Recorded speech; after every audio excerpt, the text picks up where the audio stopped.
some vehicles on fire. They quickly established incident command and began patient treatment, suppression of the fire, and getting those patients transported to definitive care at local regional hospitals. And I think I saw in total 34 injured, 5 dead. Was that the final count at this point? 5 fatalities, 37 transported from the scene. Were some of those fatalities, were they already deceased when crews arrived on scene? I don't have that information right now. And then all those fatalities were outside of the bus.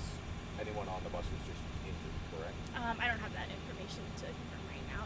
Some of that will have to come from Virginia State Police.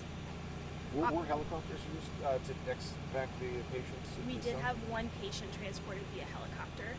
The rest were transported via ground ambulance. Seeing a scene like that is really hard. Talk to me about the impact on your crew. Our crews did an incredible job today. This is something that we train for. We don't see these regularly, thankfully. But they did an incredible job. They worked really hard.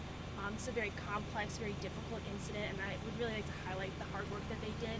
I'd also like to thank our mutual aid partners that also responded to the scene to help us transport those patients to definitive care, get them off the scene into the hospital as quickly as possible where they needed to be. But our crews did an incredible job. They worked very hard at those very early hours of the morning, handling a very difficult situation.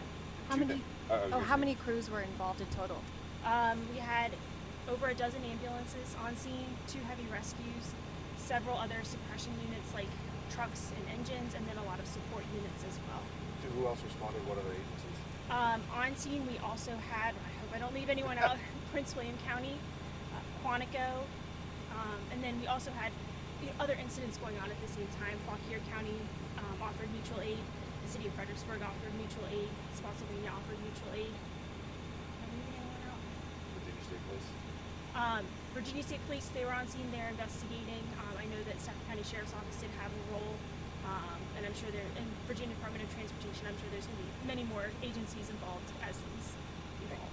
And just going back to the scene, as she had sort of touched on, I'm assuming something like this has got to be, like you said, thankfully not very rare. What are you all doing with your first responders who are on that scene, seeing what I imagine was a high degree level of carnage there, just to make sure that they're doing okay after responding? We're going to continue to check on them. This was late into their shift. They get off shift at 7 a.m. So they will be continued to check on by both their peers and shift leadership as well. Just as they begin to process things, and it's hard to process everything right away. It's hard to process things on scene, and so in the coming days they'll be continued to be checked on. You mentioned some of the cars were on fire. How many? I know that more than one. I don't know a total count. I think 2, but more than one. What did it take to get those fires out? Well, so in addition to establishing patient care, our crews are having to do multiple things. Get those suppression lines in place so that they can extinguish the fire, and make sure that they can get access to everything and everyone. Make sure that those fires aren't going to pose an additional hazard beyond what is already causing. I saw some of the video from the cars that were hit. Looked like they were pretty badly mangled. Did you have to jaws of life or extract anyone from any vehicle, or did everyone get out by their own power? There were patients that needed to be extricated. I don't know how many though. At least some. Were any of the patients injured via burns from the fire? I don't know that information right now. Anything more you can add at this point until we have the touchstone? I'd really just like to highlight the work that our crews did out there early this morning. Like I said, thankfully not something we do a lot, but they worked incredibly hard, and they did an incredible job.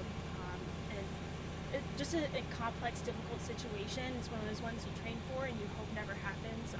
But I don't know if anyone can ever say they're 100% ready for everything, but what they did today was incredible. Thank you so much. Really